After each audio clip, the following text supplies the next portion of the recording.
Hi students, வணக்கம். இப்போ என்ன பார்க்க போகிறோம்? இயல் 3 எடுத்துக்காட்டு 3.30 காரணிப்படுத்துக. 2x² - 15x - 27.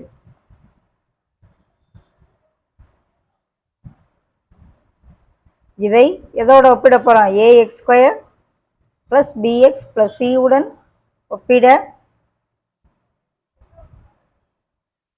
a வந்து +2, b வந்து -15, c வந்து -27. ஸோ a × c 2 × -27 -54, b வந்து -15. ஸோ பெருக்குனா -54 கிடைக்கணும், கூட்டினா -15 கிடைக்கும். -54 பெருக்குனா அப்போ 54 × -1 1 - 54, 2 - 27, 27 - 2, 3 - 18, 18 - 3,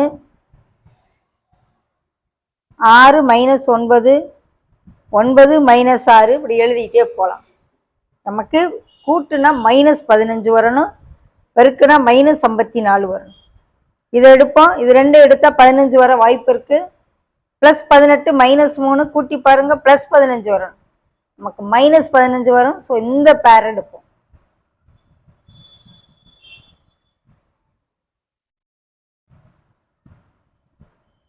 -18 +3 -15 வருதா? கூடுதல்.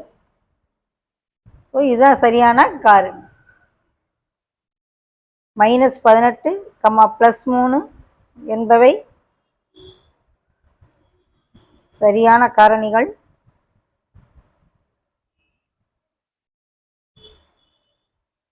இப்போ நடு உறுப்பை 2x² - 15x - 27 எப்படி எழுத போகிறேன்? 2x² - 18x + 3x - 27. ஓகே, இந்த 15 -15 எப்படி பிரிக்கிறோன்றது தான். இது ரெண்டையும் குரூப் பண்ணுவோம், இது ரெண்டையும் குரூப் பண்ணுவோம்.